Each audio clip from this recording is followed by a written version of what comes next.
खबर दोपहर में आपका स्वागत है। आपके साथ मैं हूं शिप्रा झा। बुलेटिन की शुरुआत करेंगे बड़ी खबर के साथ। बड़ी खबर समस्तीपुर के रोसड़ा अनुमंडल क्षेत्र से है, जहां आपसी रंजिश में खूनी संघर्ष का मामला सामने आया है। दो पक्षों के बीच पथराव हुआ, जिसके बाद कुछ लोगों ने एक घर में घुसकर महिलाओं के साथ मारपीट की। हंगामे में एक लड़की सहित 3 लोग गंभीर रूप से जख्मी हो गए हैं। घटना के बारे में बताया जा रहा है कि होली के दिन किसी बात को लेकर विवाद हुआ था, जिसकी शिकायत पर हसनपुर थाने में की गई थी और जब थाने में मामला दर्ज कर लिया गया तो दूसरे पक्ष की तरफ से पथराव किया गया। फिलहाल पुलिस मामले की जांच में जुटी हुई है और हम आपको वो तस्वीरें दिखा रहे हैं जिसमें हमला किया गया है। देखिए, आपसी रंजिश में दो पक्षों के बीच जमकर मारपीट हुए हैं। पथराव में जो है कुछ लोग घायल हो गए हैं, जिन्हें अस्पताल में भर्ती कराया गया है। हसनपुरा थाना क्षेत्र का ये मामला बताया जा रहा है। आपको बता दें कि होली के दिन विवाद हुआ था, जिसके बाद एक पक्ष ने जाकर थाने में एफआईआर दर्ज कराया था और इसी शिकायत से नाराज दूसरे पक्ष ने आज हंगामा कर दिया। तस्वीरों में आप देख पा रहे होंगे किस तरीके से, देखिए, पत्थर चलाए जा रहे हैं, पत्थर फेंके जा रहे हैं। दूसरे पक्ष की तरफ से मारपीट किया गया है, घर में घुसकर मारपीट किया गया है, महिलाओं के साथ दुर्व्यवहार किया गया, जिसमें कुछ लोग अभी घायल बताए जा रहे हैं, जिनका इलाज चल रहा है, अस्पताल में भर्ती कराया गया है और फिलहाल पुलिस की टीम मौके पर मौजूद है और फिलहाल स्थिति को नियंत्रण करने की कोशिश चल रही है पुलिस की तरफ से। और आप तस्वीर देखकर अंदाजा लगा पा रहे होंगे किस तरीके से वहां पर हिंसा हुई दोनों पक्षों के बीच। ये हुआ सर, जो हमारे भाई है ना सरपंच का, होली रोज झगड़ा हुआ, वो मारपीट किया, मतलब वो केस किया, तो 3-4 रोज केस नहीं लिया, कल एफआईआर की हुआ है, तो उसको सबको मालूम हो गया। तो आज मारपीट में कितने लोग घायल हैं? आज मारपीट में कितने लोग घायल हैं? घायल हमको 3 आदमी घायल है पूरा। हम घर में बैठे थे, हमको मतलब खींच के ले गया और उसके बाद मारने लगा, पापा को भी मारने लगा। कहाँ घर हुआ? खगड़िया में दबंगों के हौसले किस तरह से बुलंद है, इसका अंदाजा एक वायरल वीडियो से आप लगा सकते हैं। तस्वीर हम आपको उस वीडियो की दिखाते हैं, जिसमें आप देख पा रहे होंगे किस तरीके से दबंग लोग हथियार से लैस होकर फायरिंग कर रहे हैं। मुफस्सिल थाना क्षेत्र के कोठिया गांव के रहने वाले मंटून यादव से दबंगों ने रंगदारी की मांग की थी और रंगदारी नहीं देने पर दबंग लूटन यादव ने अपने साथियों के साथ देर रात कई राउंड फायरिंग की। पीड़ित की शिकायत पर पुलिस ने लूटन यादव को गिरफ्तार कर लिया है। वहीं अन्य 6 आरोपियों की तलाश की जा रही है। लेकिन आप तस्वीरों को देखकर अंदाजा लगाइए कि किस तरीके से दबंग यहां बेखौफ हैं। और इसी बीच पटना से बड़ी खबर सामने आ रही है। उर्दू टीईटी रिजल्ट जारी करने की मांग की गई है। अभ्यर्थियों ने कारगिल चौक पर प्रदर्शन किया है। तो बड़ी खबर आपको राजधानी पटना से बता रहे हैं। कारगिल चौक पर अभ्यर्थियों ने प्रदर्शन किया है। पुलिस ने प्रदर्शनकारियों पर जो है उसे रोकने की कोशिश की। 7 सालों से रिजल्ट का इंतजार कर रहे हैं ये सभी अभ्यर्थी और आज कारगिल चौक पर पहुंचकर हंगामा कर रहे हैं। उर्दू टीईटी रिजल्ट जारी करने की मांग है इन अभ्यर्थियों की और इसको लेकर हंगामा चल रहा है। तस्वीरें में आपको दिखा रहे हैं। देखिए, पटना के कारगिल चौक पर ये सभी अभ्यर्थी मौजूद हैं जो हंगामा कर रहे हैं। इन लोगों की मांग है कि उर्दू टीईटी रिजल्ट जारी की जाए और फिलहाल पुलिस उन प्रदर्शनकारियों को रोकने की कोशिश भी कर रही है। देखिए, हाथों में तख्ती लेकर जो अभ्यर्थी हैं वहां पर मौजूद हैं और कारगिल चौक पर यह प्रदर्शन चल रहा था, जिसमें पुलिस और प्रदर्शनकारियों के बीच थोड़ी झड़प भी हो गई। पुलिस जो है अभ्यर्थियों को, प्रदर्शनकारियों को नियंत्रित करने में जुटी हुई है और वहां पर देखिए ये नोकझोंक पुलिस और अभ्यर्थियों के बीच भी। उर्दू टीईटी रिजल्ट जारी करने की मांग कर रहे हैं अभ्यर्थी।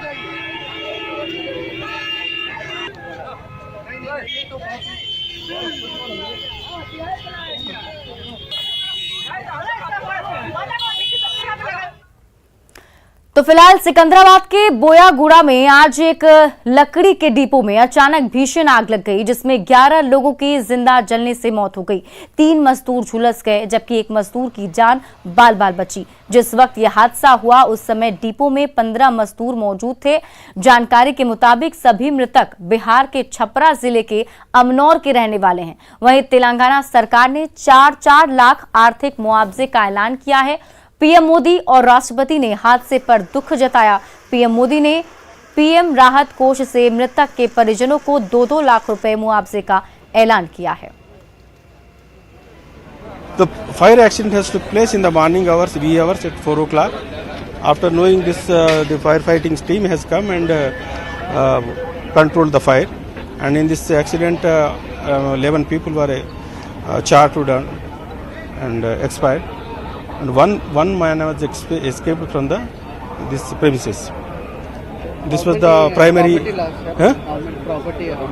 Property, we will assess that how much property was damaged, and this is very preliminary stage. After investigation completed, we will tell the fact. Hyderabad के बोईगुड़ा इलाके में जब ये घटना हुई उस समय सब लोग लगभग सो रहे थे। 3 और 4 बजे के दरमियान की ये घटना बताई जा रही है। क्या हुआ पूरा उस पर बात करने के लिए हमारे साथ श्रीनिवास साहब मौजूद है। सर, एग्जैक्टली क्या हुआ, कितने बजे फायर एक्सीडेंट हुआ और वजह क्या प्राइमा फेसी समझ में आ रही? हमको 5 मिनट कम 4 को फायर कंट्रोल रूम को मैसेज आया है कि ये फायर गोडाउन फायर पे है। हम एस्टिमेट कर रहे हैं कि उससे ठीक 15-20 मिनट पहले फायर एक्सीडेंट हुआ है। जैसा फायर एक्सीडेंट होते ही चारों तरफ से फायर फैल गया है। नीचे ग्राउंड फ्लोर में पूरा कंबस्टिबल मटेरियल है, जैसा कार्डबोर्ड है और बोतलें हैं और कुछ केबल्स है। पूरा दोनों पार्टीशन में पूरा कंबस्टिबल मटेरियल है। जैसा फायर स्टार्ट होते ही फायर और स्मोक ऊपर चले गए, फर्स्ट फ्लोर में चले गए।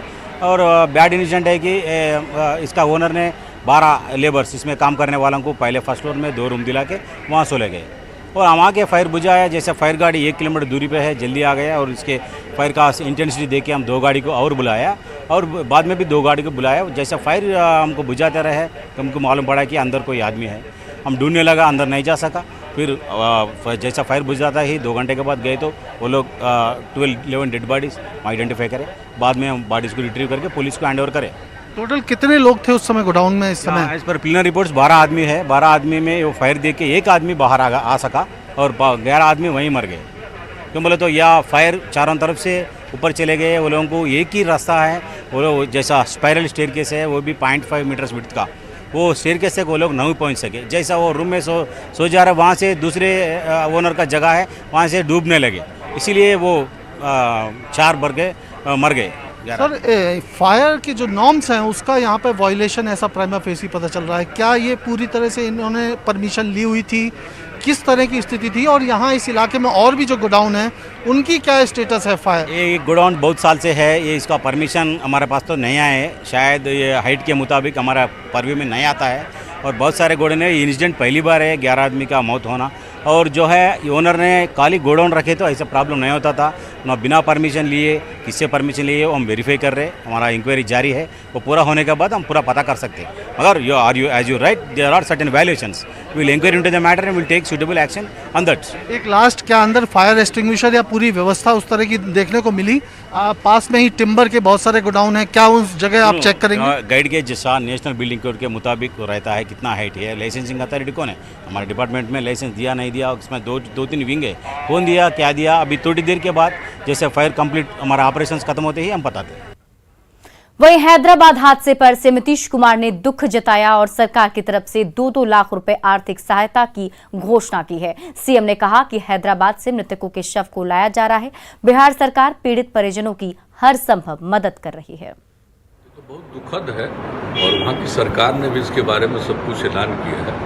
उनके परिजनों के लिए उन लोगों ने प्रति परिवार 5 लाख रुपए का भी ऐलान कर दिया। हम लोगों को भी मालूम हुआ, वहाँ से उन लोगों को यहाँ पहुँचाने के लिए और सब कुछ के लिए राज्य सरकार की तरफ से भी सब कुछ किया जाएगा और राज्य सरकार की तरफ से भी उनके परिवार को 2 लाख रुपए का अनुदान दिया जाएगा। ये हम लोगों ने किया है और दुखद तो बात है ही, लेकिन दुख की घड़ी में अगर किसी के साथ कुछ हो गया तो उनके लिए कुछ न कुछ तो ऐसा करना चाहिए ताकि उनके परिवार के लोगों को राहत दिला सके। हैदराबाद में हुए हादसे के बाद छपरा के कई गांव मातम में डूब गए। यहां के कई मजदूर उस गोदाम में मजदूरी करने के लिए गए थे, जिनकी मौत की खबर आते ही इलाके में हड़कंप मच गया। अमनौर प्रखंड के अगवान गांव के कुछ मृतकों के मौत की खबर के बाद उनके घरों में लोग पहुंचने लगे हैं। 2 महीना पहले गया था तो उसी में काम करता था, कबाड़ी फैक्ट्री में। कई साल से काम उसमें कर रहा है? 6 साल से। हाँ।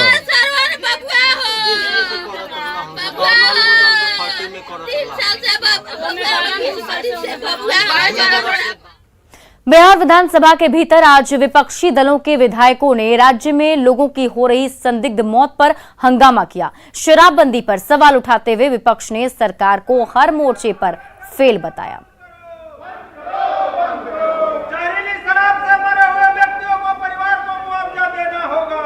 आप अपने स्थान पर जाएं, सदन को चलने दीजिए, आप ही का प्रश्न है। होली के दौरान भागलपुर, बांका और मधेपुरा में लोगों के संदिग्ध मौत को लेकर आरजेडी, सीपीआई और भाकपा माले के विधायकों ने बिहार विधानसभा के बाहर जमकर हंगामा किया और मौत के लिए बिहार सरकार को दोषी बताते हुए नारेबाजी भी की। विपक्षी दलों के विधायकों ने मृतक के आश्रितों को 10-10 लाख रुपए के मुआवजा देने की मांग की। विपक्षी दलों के विधायकों से बात की हमारे सहयोगी अमित कुमार ने। शराब के कारण दर्जनों मौत हुई है और इसको लेकर के आरजेडी यहाँ पे हाथ में पोस्टर लेकर के प्रोटेस्ट कर रही है। देख सकते हैं कि आरजेडी के विधायक जो हैं वो इस तरह से यहाँ पे प्रोटेस्ट कर रहे हैं और हम बात करते हैं, आप लोग प्रोटेस्ट क्यों कर रहे हैं? देखिए, जिस प्रकार से होली में नकली शराब से दर्जनों लोगों की, निर्दोष लोगों की मौत हुई, तो निश्चित तौर पे ये मुख्यमंत्री का शराबबंदी जो बहाना है और पैसे उगाही करना है, यही मैंने उद्देश्य जी। ये शराबबंदी को क्या करना चाह रहे हैं कि ये तो सरकार की जो महत्वाकांक्षी योजना थी ये बढ़िया थी, लेकिन इसके आड़ में सरकार अपने लोगों को मालामाल कर रही है ना, और अधिकारियों के आवास में शराब का गोरख धंधा करा रही है। गंभीर आरोप है आरजेडी का। यहाँ पे सीधे तौर पे आरजेडी ने आरोप लगाया है और यहाँ देख सकते हैं कि माले का भी जो है प्रोटेस्ट है। माले के विधायक जो है वो भी यहाँ पे विरोध प्रदर्शन कर रहे हैं। ये विरोध प्रदर्शन जो है बिहार विधानसभा के परिसर में चल रहा है। तो यहाँ की भी हम तस्वीर दिखाते हैं कि देखिए, माले के जो विधायक हैं वो अपने हाथों में विरोध की तख्ती लेकर के आवाज बुलंद कर रहे हैं और इनका भी कहना है कि जहरीली शराब से जान गंवाने वाले परिजनों को 10 लाख का मुआवजा देने की मांग कर रहे हैं। तो हम बात भी करते हैं इन विधायकों से। माले के विधायक है भाकपा माले के। सर, पहले नाम बता दीजिए। सूर्यकांत पासवान, सीपीआई के विधायक हमें, बेगूसराय के विधायक है बेगूसराय से। आपने जो ये मांग किया है, क्या ये प्रमाणित हो चुका है कि जहरीली शराब से मौत हुई है या ये आपका मानना है? देखिए, ये तो जहरीली शराब से मौत हुई है, ये तो साबित हो चुका है, लेकिन परिजनों ने कहा है। हाँ, परिजनों ने कहा है, ये तो साबित हो चुका है, लेकिन प्रशासन इसका नीपापोती कर रहा है। हम इस जहरीली शराब से मौत के जो जितने भी आश्रित हैं उनको हम चाहते हैं 10 लाख रुपया। हमारी पार्टी, हम तमाम लेफ्ट के लोग चाहते हैं 10 लाख रुपया उसको मुआवजा मिले, बिल्कुल मुआवजा मिले 10 लाख का। और इसी मांग के साथ यहाँ पे भाकपा माले, सीपीआई और आरजेडी के जो विधायक हैं वो विरोध प्रदर्शन कर रहे हैं।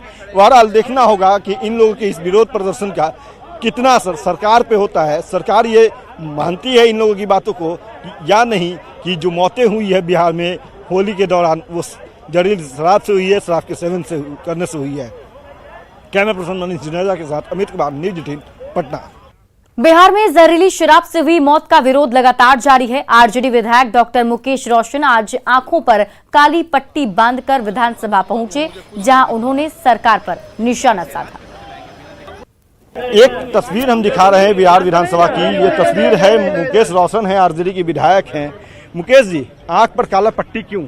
देखिए, मैं सुशासन बाबू हूँ, मुझे कुछ नहीं दिख रहा है। बिहार में सैकड़ों लोगों का मौत हुआ है, जहरीली शराब पीने से मुझे दिख नहीं रहा है। मैं सुशासन बाबू हूँ, मेरे आँख खराब हो गए हैं। सुशासन के नाम पर लगातार नीतीश कुमार जी ढोंग कर रहे हैं।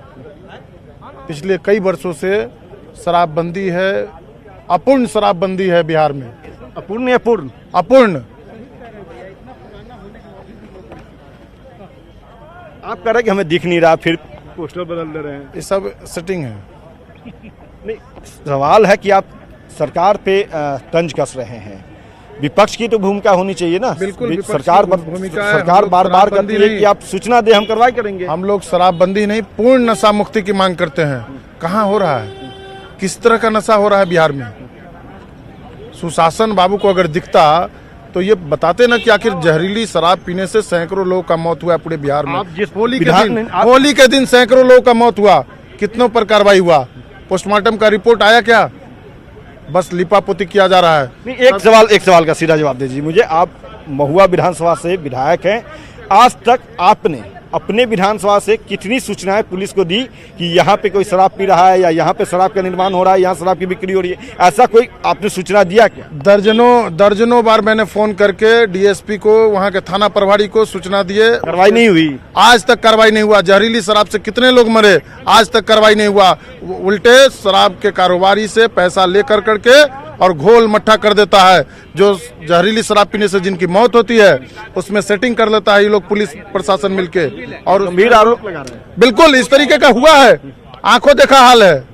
अब सुशासन बाबू को नहीं दिख रहा है, उनका आंख खराब हो गया, तो इस पे हम लोग क्या बोल सकते हैं। चलिए, तो ये मुकेश रोशन है, आरजेडी के विधायक है महुआ से। आंख पर काला पट्टी उन्होंने बांध रखा है और कहीं न कहीं इस काला पट्टी के जरिए जो है सरकार पर तंज कस रहे हैं। गंभीर आरोप भी इन्होंने प्रशासन पे लगाया है कि जो सरकार कहती है कि आप विपक्ष हैं, विपक्ष की भी एक भूमिका है कि आप सूचना दें, उस पर कार्रवाई करेगी पुलिस। लेकिन मुकेश रोशन कह रहे हैं कि दर्जनों बार हमने सूचना दिया, प्रशासन जो है शराब माफियाओं के हाथों बिक चुकी है और कार्रवाई नहीं करती। बहरहाल देखना होगा कि सरकार का क्या जवाब होता है मुकेश रोशन के इस आरोप का।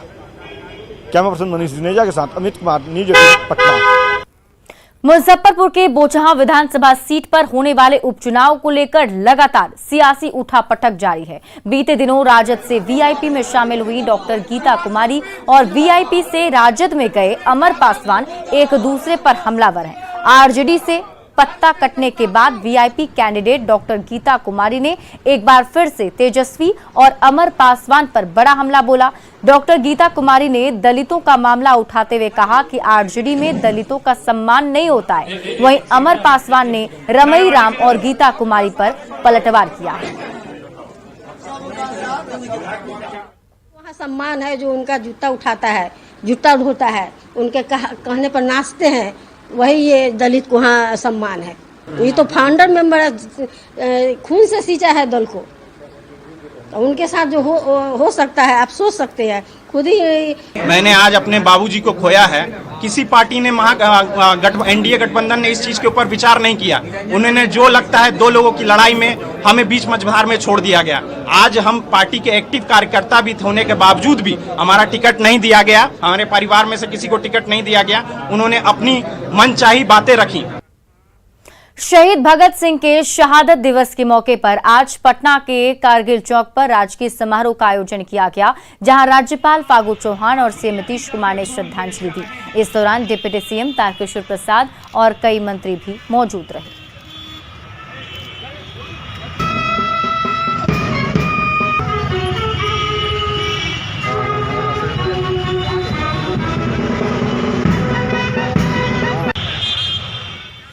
बिहार विधानसभा अध्यक्ष विजय सिन्हा ने शहादत दिवस और राम मनोहर लोहिया की जयंती पर श्रद्धांजलि दी। विजय सिन्हा ने अपने कक्ष में स्थित चित्र पर माल्यार्पण किया और उनके बलिदान को याद किया। विधानसभा अध्यक्ष ने बीते दिनों सदन में हुए हंगामे पर कहा कि किताब के काले पन्ने को फाड़ देना चाहिए। इस दौरान डिप्टी सीएम रेणु देवी भी मौजूद रही। लोगों ने अपना बलिदान दिए हैं। आज उन तमाम भारत माँ के तीनों लाल को हम लोग श्रद्धा सुमन अर्पित किए हैं और जिनके बल पर माँ भारती के संतान आज इस गणतंत्र की भूमि की गौरव गाथा को लिखने में अपनी भूमिका निभा रहे हैं। आज ऐसे महापुरुषों को हमारे भावी पीढ़ी तक इनके गौरव गाथा जानने के लिए हम लोगों को प्रेरणा देना चाहिए। 17वीं विधानसभा कई इतिहास को लिखा है और पहली बार 100% सदन चला, 100% प्रश्नों का जवाब आया। इतिहास के अंदर कुछ ऐसी घटना नकारात्मक ऊर्जा के प्रभाव से प्रभावित होता है। कोई दुखद घटना एक पन्ना है, लेकिन पूरे सदन की 17 जो चला है वो एक किताब है। तो हम एक पन्ना को याद नहीं रखेंगे, उस पन्ना को फाड़ कर फेंक देंगे। किताब हमारा कलंकित नहीं हो, किताब बेहतर बने, ये हम सबों की सकारात्मक मानसिकता है। सिवान के जीरादेई स्थित डॉक्टर राजेंद्र प्रसाद के पैतृक आवास परिसर में शहीद दिवस मनाया गया। जिले भर से पहुंचे लोगों ने देश रत्न डॉक्टर राजेंद्र प्रसाद की प्रतिमा एवं शहीद उमाकांत सिंह की प्रतिमा पर माल्यार्पण कर दोनों को नमन किया। शहीद दिवस हम लोग मनाते थे उमाकांत बाबू के यहाँ नरेंद्रपुर, लेकिन आज राजेंद्र बाबू के पैतृक धरती पर पहली बार शहीद दिवस हम लोग मनाया है और इसमें देश भर से बहुत से गणमान्य लोग आए थे और आकर के और सब देख करके बहुत भाव विह्वल हुए। और यहाँ पर हम लोग सुबह से और अभी तक लोगों का आना जाना लगा हुआ है। जहानाबाद में आपसी विवाद में दो पक्षों के बीच जमकर मारपीट हुई घटना मखदुमपुर थाना क्षेत्र के टबहल बिघा गांव की बताई जा रही है। आपसी विवाद को लेकर हुई मारपीट में 8 लोग घायल हो गए। सभी घायलों का इलाज मखदुमपुर स्थित सरकारी अस्पताल में चल रहा है।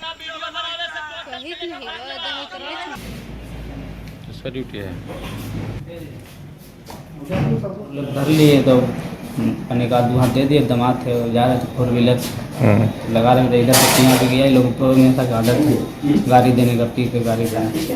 हम लोग कम करते हैं और लड़ाई हो गया। और फिलहाल इस बुलेटिन में अभी के लिए बस इतना ही, लेकिन न्यूज़ 18 बिहार झारखंड पर खबरों का सिलसिला लगातार जारी है।